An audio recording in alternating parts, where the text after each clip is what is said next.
The silent Arrival Captain Marcus Stone stood on the bridge of the exploration vessel Prometheus, staring at the holographic display showing the Kepler 440 system. After 3 months of traveling through hyperspace, they had finally reached the edge of known space. The ship's sensors detected something that made his blood run cold. "Captain," called Lieutenant Jennifer Walsh from the sensor station. "I'm picking up massive energy signatures ahead." "Multiple contacts, sir."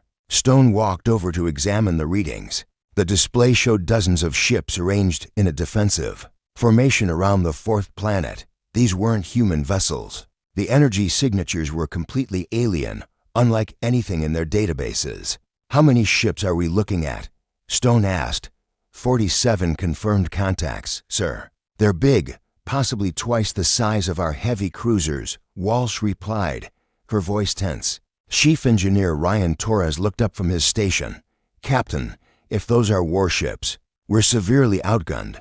The Prometheus is an exploration vessel, not a battleship," Stone nodded grimly. The Prometheus carried scientific equipment and a small crew of researchers, not military weapons. They had come here to study potentially habitable worlds, not to start humanity's first interstellar war.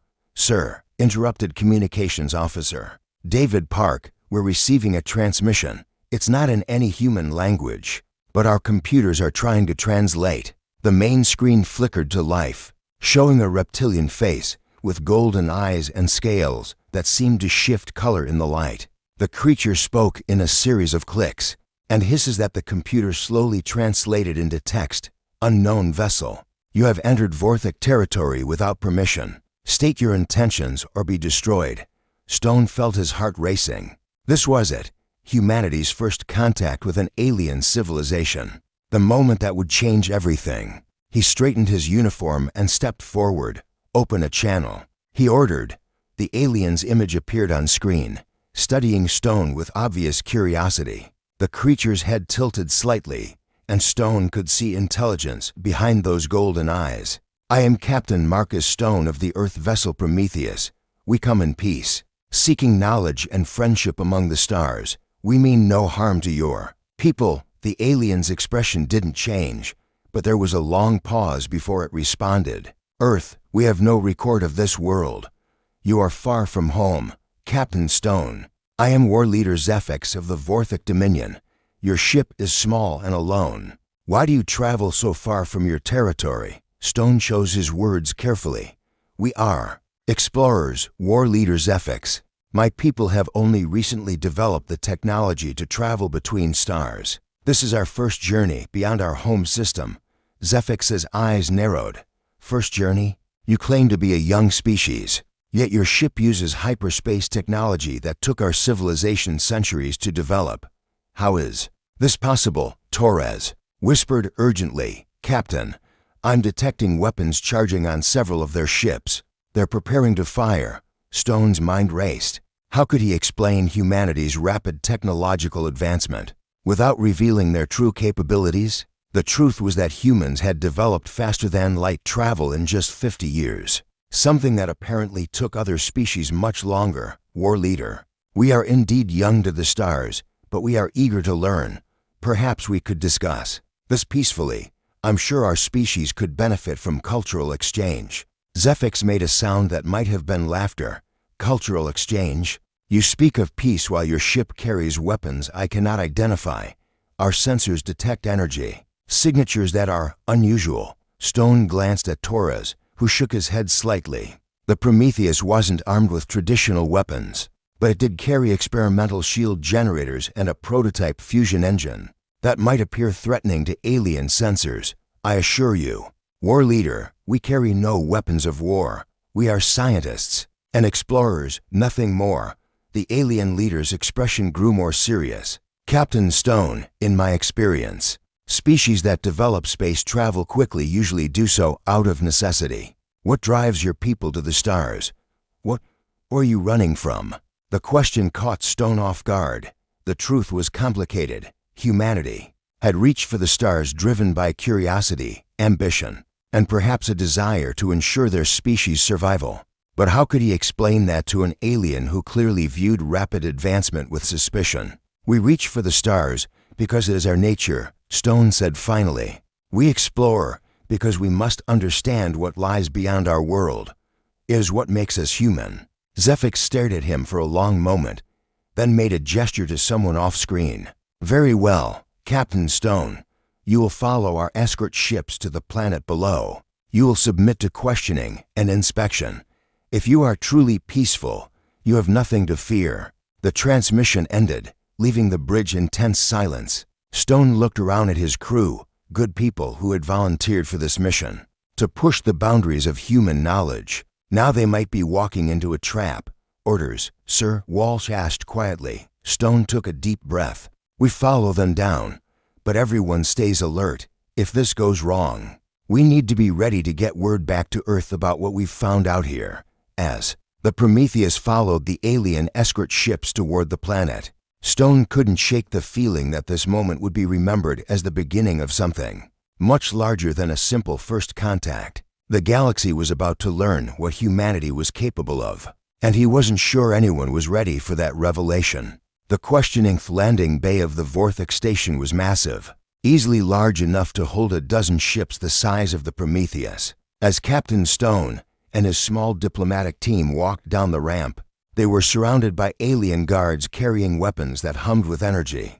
War Leader Zephyx waited for them at the center of the bay, flanked by two other Vorthix officers. Up close, Stone could see that the reptilian aliens were impressive, nearly 7 feet tall, with muscular builds and scales that seemed to shift from green to gold depending on the lighting. Captain Stone, Zephyx said, his translated voice echoing in the vast space. Welcome to Orbital Station Vorthka. You will be questioned about your people and your technology. I trust you will be cooperative. Stone nodded, trying to project calm confidence.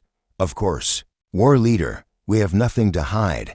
As they walked through the station's corridors, Stone's team, Dr. Elizabeth Hoffman, Lieutenant Walsh, and Engineer Torres, stayed close together. The Vorthix architecture was impressive but alien, with curved walls and lighting that seemed to pulse with organic rhythms. They were led to a chamber with a large table where several Vorthix officials waited. Stone recognized the setup. This was an interrogation, not a diplomatic meeting. The message was clear.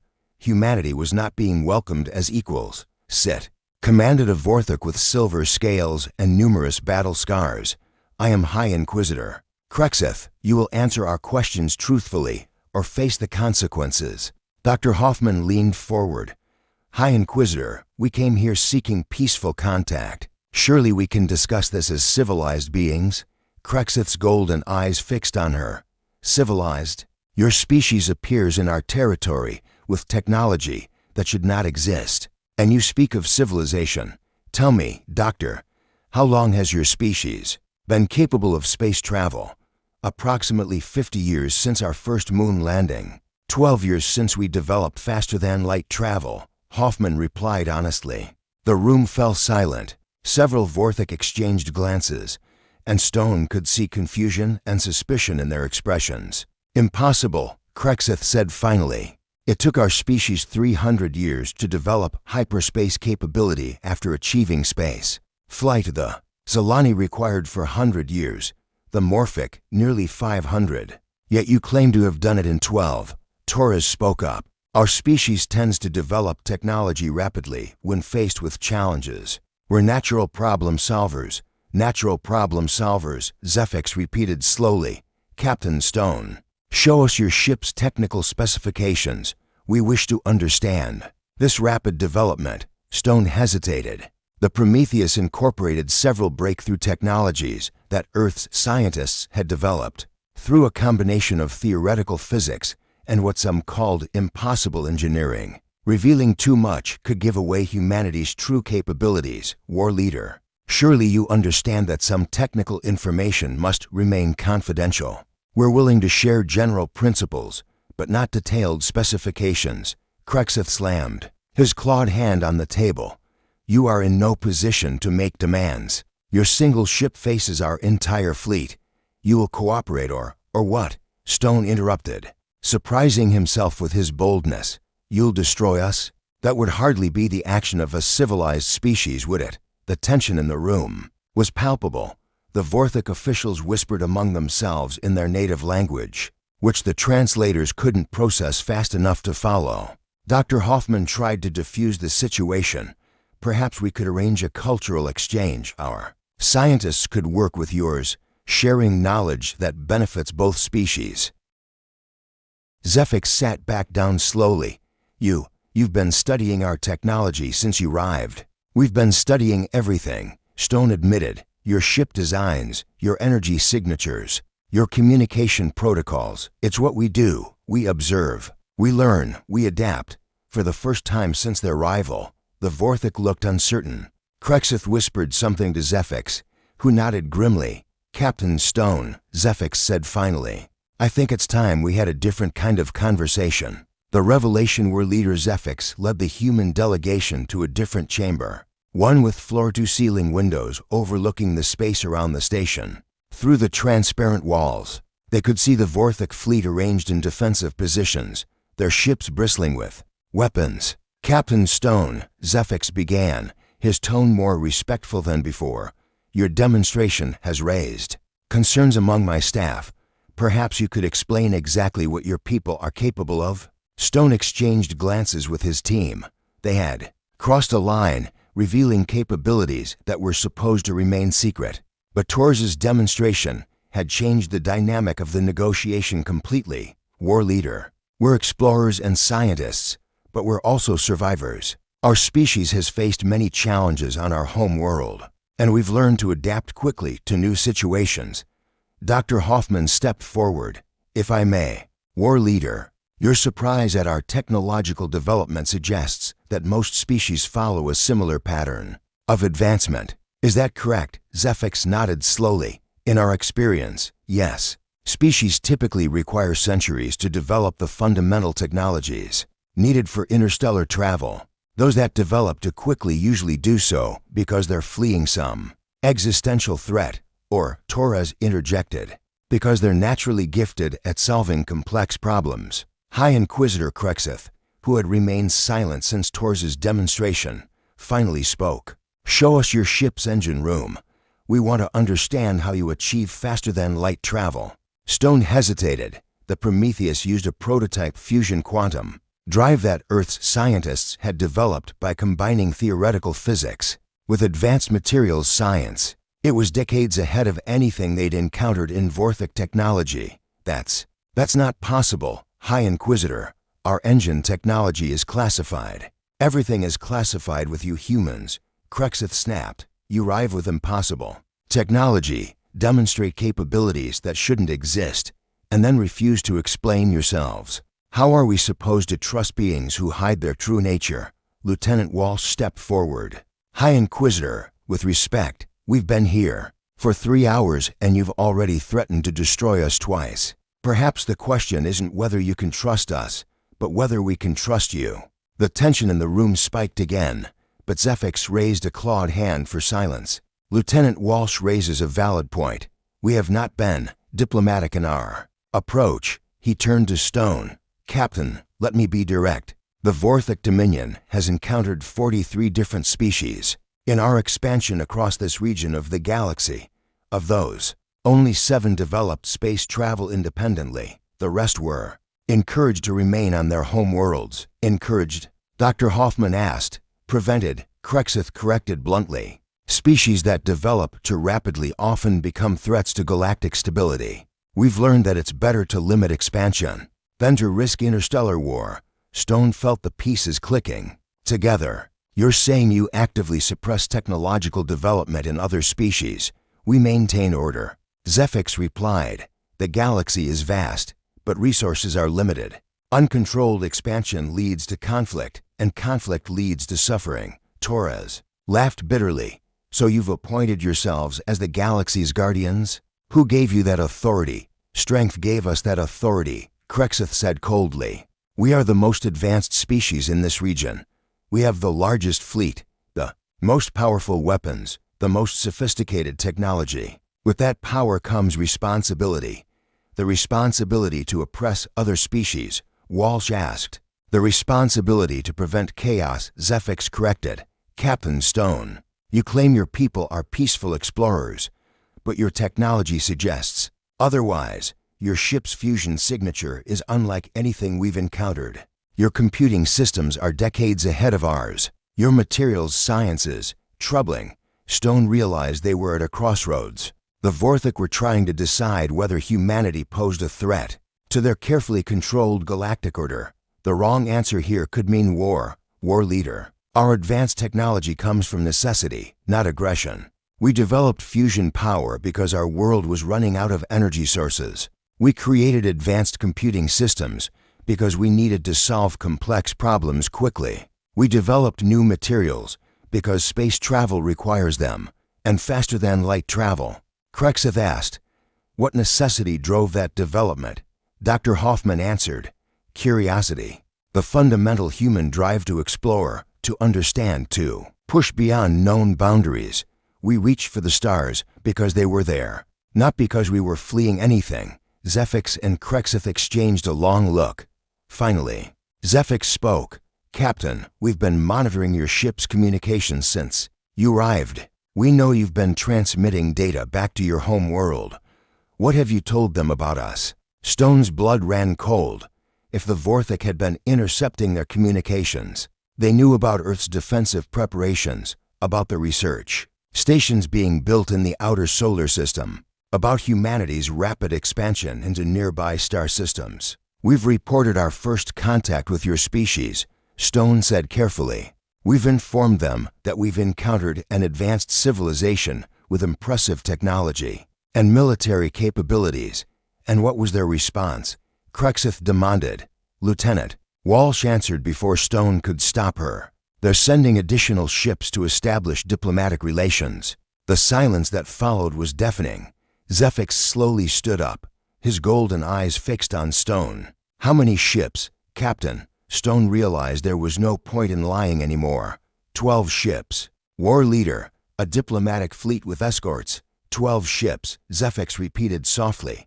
"Armed ships. Defensive capabilities only," Stone replied, though he knew it sounded weak. Krexith slammed his fist on the table again. 12 ships. "They're sending a fleet. War leader, this confirms our concerns. These humans are more aggressive than they appear." "No," Dr. Hoffman said firmly. 12 ships is not a fleet by human standards. It's a diplomatic mission with appropriate security. We don't know your intentions, just as you don't know ours." Zephyx walked to the window, staring out at his own fleet. 47 ships versus 12. The numbers favor us significantly. "But Captain, your demonstration earlier suggests that numbers alone may not determine the outcome of a conflict." Stone joined him at the window. "War leader, it doesn't have to come to conflict. Our species could work together, share knowledge, explore the galaxy as partners rather than rivals." "Partners," Zephyx said thoughtfully. "Captain, in all our encounters with other species, none have ever proposed partnership. They've either submitted to our authority or opposed it. Partnership implies equality, and equality implies that both sides have something valuable to offer." "What would humanity offer the Vorthik Dominion?" Krexith asked skeptically. Torres smiled slightly. "High Inquisitor, in the last 3 hours, I've identified 17 ways to improve your shield generators, 12 upgrades to your weapon systems, and at least 6 methods to increase your engine efficiency by 30%. And that's just from passive observation." The Dvorthik leaders stared at him in stunned silence. "Impossible." Krexith whispered. "Would you like me to demonstrate?" Torres asked.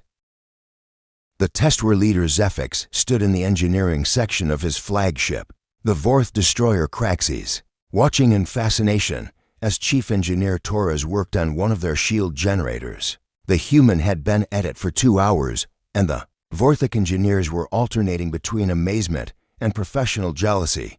"This is impossible," muttered Chief Engineer Vorthik, Zephyx's top technical officer. "He's using our own components to create efficiency improvements we never imagined." Torres looked up from his work, wiping sweat from his forehead. "The problem with your current design is that you're fighting against quantum resonance instead of working with it. If you adjust the frequency modulation here and recalibrate the power flow through these conduits, you get a 37% improvement in shield strength." with only a 12% increase in power consumption. Captain Stone watched nervously as Torres continued his demonstration. They were taking an enormous risk by revealing human engineering capabilities. But the alternative might be war with a species that controlled this entire region of space. High. Inquisitor Krexith studied the readouts with growing amazement. The efficiency numbers are extraordinary.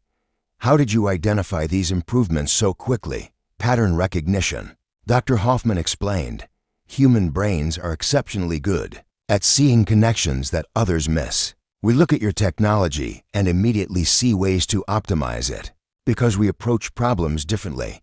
Zefix turned to his own engineers, Vorthik. Run a full simulation of these modifications. The Vorthik engineer worked at his console for several minutes, then looked up with an expression of shock. War leader, the human is correct. These modifications would improve our defensive capabilities significantly. But sir, he's accomplished in hours what our best teams would need months to achieve. This is just the beginning, Torres said quietly. Your computer systems are running on architecture. That's decades behind optimal design. Your weapon systems are using brute force instead of precision targeting. Your hyperspace drives are wasting enormous amounts of energy through inefficient field generation. Krexith's scales shifted to a darker color, apparently a sign of agitation. You're saying, our entire technological base is inferior to yours? Not inferior, Stone interjected carefully. Different. Your technology is robust and reliable. Ours is focused on efficiency and optimization. Combined, they could be extraordinary. Lieutenant Walsh had been studying the Vorthik ship's design. Specifications on her tablet. War leader. Your vessels are built for long-term operation and sustained combat. That's impressive engineering. But you're sacrificing speed and maneuverability for durability. Speed and maneuverability are less important than survivability in extended campaigns. Vorthik replied defensively. Are they? Torres asked. What? If you could have both. What if you could build ships that are fast, maneuverable, and durable? He activated his portable holographic projector, displaying a three-dimensional image of a ship design that combined human and Vorthik engineering principles. The vessel was sleek and fast-looking, but with the robust construction typical of Vorthik military vessels. This hybrid design incorporates your structural engineering with our propulsion and power systems. The result would be a ship that's 40% faster, 60% more maneuverable, and actually 20% more durable than your current designs. Zefix stared at the hologram for a long moment. Show me the technical specifications. For the next hour, Torres walked the Vorthik engineers through the hybrid design, explaining how human quantum fusion technology could be integrated with Vorthik structural engineering to create ships that surpassed anything either species could build alone. The key insight, Dr. Hoffman added, is that both our species have been thinking about space travel in terms of our own limitations. Humans build fast, efficient ships because we're impatient and resource-conscious. Vorthik build durable, powerful ships because you're planning for long-term galactic dominance. But what if we combine both approaches? Krexith had been quiet for most of the demonstration, but now he spoke up. This is all very impressive, but it proves our point. Your species advances too quickly. In one day, you've shown us improvements that would take our civilization years to develop independently.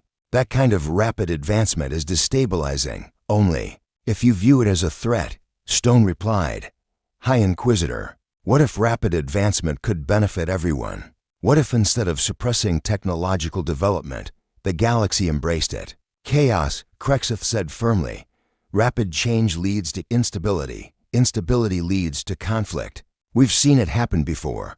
Zefix had been studying the hybrid ship design with growing interest. Captain Stone, these improvements you're suggesting, they would revolutionize space travel, but they would also upset the balance of power that has kept this region stable for centuries. War leader, Lieutenant Walsh said, what if that balance is artificial? What if the stability you're trying to preserve is actually holding back progress? That could benefit everyone.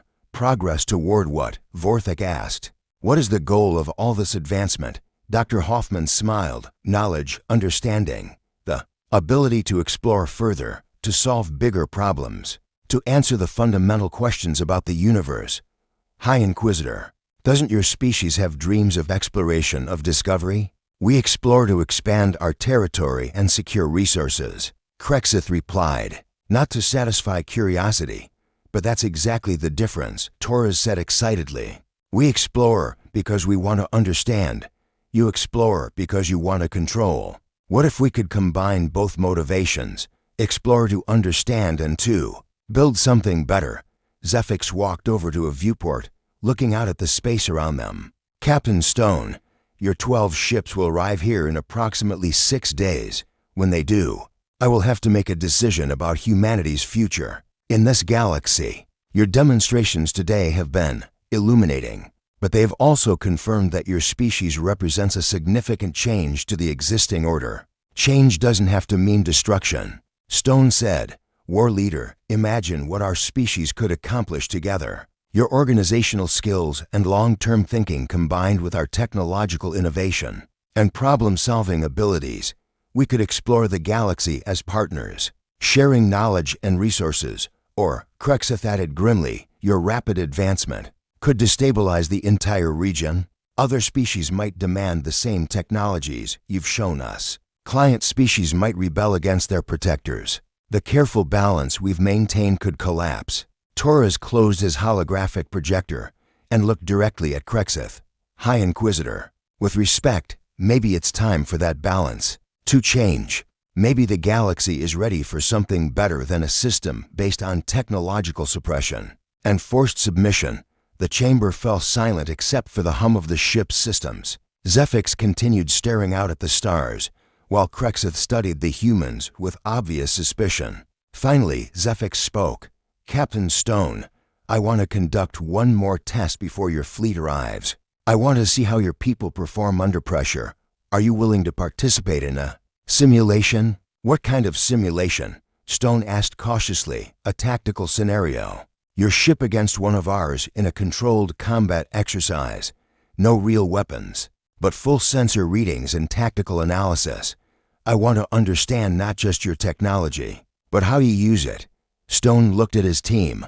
They had already revealed more than they'd intended, but this might be their only chance to show the Vorthic that humanity could be a partner rather than a threat. We accept, War Leader. When do we begin? The birth of an alliance. The tactical simulation took place in an empty region of space, with both fleets maintaining safe distances while monitoring the exercise. Captain Stone stood on the bridge of the Prometheus, watching as a Vorthic light cruiser approached their position. The ship was impressive, nearly twice the size of the human vessel and bristling with weapons that had been modified to deliver sensor readings instead of destruction. Captain, Lieutenant Walsh reported, the Vorthic ship Crushdor is moving into attack position. Their weapons are powered but set to simulation mode. Stone nodded. Mr. Torres, are our modifications ready? All systems optimized, Captain. The Vorthic are about to learn what human engineering can do when we stop being polite. War Leader Zephix watched from his flagship as the two ships maneuvered. The human vessel was smaller and appeared less threatening, but after the demonstrations of the past few days, he knew appearances could be deceiving. War Leader, reported his tactical officer. The human ship is moving in an unusual pattern. Their acceleration curves don't match our predictions. On the Prometheus, Torres had implemented several modifications to their engine systems, using techniques he'd learned from studying Vorthic technology. The result was a ship that could accelerate and maneuver in ways that seemed to violate basic physics. Evasive pattern Delta 7. Stone ordered as the Vorthic cruiser opened fire with its simulation weapons. The Prometheus twisted through space like a dancer, avoiding the incoming fire with impossible grace. The Vorthic weapons, designed to hit targets that moved in predictable patterns, found themselves firing at empty space. Impossible, breathed the Vorthic tactical officer. They're moving faster than their engine specifications should allow. Zephix studied the tactical display with growing amazement. How are they doing that? High Inquisitor Crexith, monitoring from the observation deck, activated his communicator. Captain of the Crushdor, increase your rate of fire. Use pattern recognition to predict their movements, But the human ship seemed to anticipate every attack. It moved through the Vorthic weapons fire like water flowing around rocks, never where the targeting systems expected it to be. Return fire, Stone ordered. The Prometheus had no military weapons, but Dr. Hoffman had modified their scientific sensors to deliver precise electromagnetic pulses. The first pulse struck the Vorthic cruiser's shields and did something unprecedented. It mapped the entire shield grid in real time, identifying weak points and resonance frequencies. "Captain Stone," came the voice of the Vorthic ship's commander. "Our shields are experiencing unusual feedback. What kind of weapons are you using?" "We're not using weapons," Stone replied over the communication channel. "We're using our scientific sensors to map your defensive systems. Every pulse teaches us more about how to defeat them."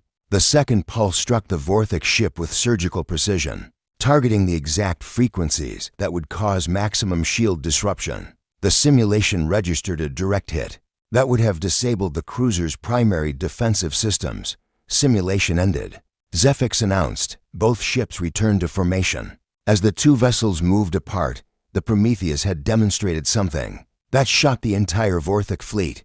In a 10-minute engagement, the smaller human ship had outmaneuvered and effectively defeated a vessel twice its size, using nothing but scientific equipment and superior tactical thinking. "Analysis complete, War Leader," the tactical officer reported. "The human ship achieved a decisive victory through superior maneuverability and adaptive targeting. Their technology allows them to learn and adapt during combat in real time." Zephyx stared at the data in silence. Finally, he activated the fleet communication system. "Captain Stone, please transport to my flagship. We need to discuss your species' future in this galaxy." An hour later, Stone found himself in the same conference room where this had all begun, but the atmosphere was completely different. Zephyx sat across from him, no longer the intimidating interrogator, but a leader wrestling with a momentous decision. "Captain, your demonstration has forced me to reconsider everything we thought. We knew about galactic politics. Your species isn't just technologically advanced, you're strategically sophisticated. That combination is unprecedented." High Inquisitor Krexith entered the room, his expression grim. "War Leader, I've completed my analysis. The humans represent a fundamental shift in galactic power dynamics. We have three options: alliance, subjugation, or elimination." "Elimination is off the table," Zephyx said firmly. "These people have shown us respect and shared their knowledge freely. They've demonstrated that they can be trusted." "Then we must choose between alliance and subjugation," Krexith replied. "And subjugation may no longer be possible. Their technological capabilities combined with their tactical thinking make them potentially more dangerous than we initially estimated." Stone leaned forward. "High Inquisitor, there's a fourth option you haven't considered: transformation." "What do you mean?" "What if the Vorthic Dominion evolved into something new? What if instead of a system based on dominance and control, you created a system based on cooperation and mutual advancement?" Zephyx was quiet for a long moment. "Captain, such a change would affect dozens of species, hundreds of worlds. The entire structure of this region would need to be rebuilt." "Yes," Stone agreed. "And imagine what could be accomplished with that kind of cooperation. Your organizational abilities, your military strength, your centuries of experience managing interstellar relations, combined with humanity's technological innovation and adaptability. Add in the unique capabilities of the other species in your dominion, and you'd have something the galaxy has never seen before. A true galactic civilization," Dr. Hoffman added as she entered the room. "Not based on conquest or suppression, but on the voluntary cooperation of species working toward common goals." Krexith looked skeptical. "And what would those common goals be?" "Exploration," Torres said, joining the group. "Scientific advancement, the colonization of new worlds, the search for other civilizations, the fundamental questions about the nature of the universe itself." "War Leader," Lieutenant Walsh added, "in 6 hours, our diplomatic fleet will arrive. When they do, humanity will have a choice to make as well. We can either work with the Vorthic Dominion to build something new, or we can retreat to our own region of space and develop independently." Zephyx stood up and walked to the viewport.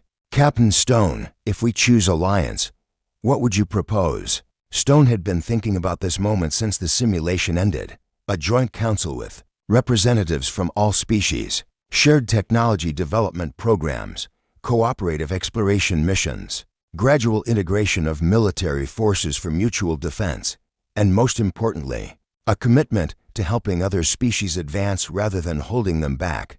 The other species in our dominion have been client states for generations, Krexith pointed out. They may not be ready for independence. Then we help them become ready, Dr. Hoffman replied. We share technology, education, and opportunities. We give them the tools to become partners rather than subjects.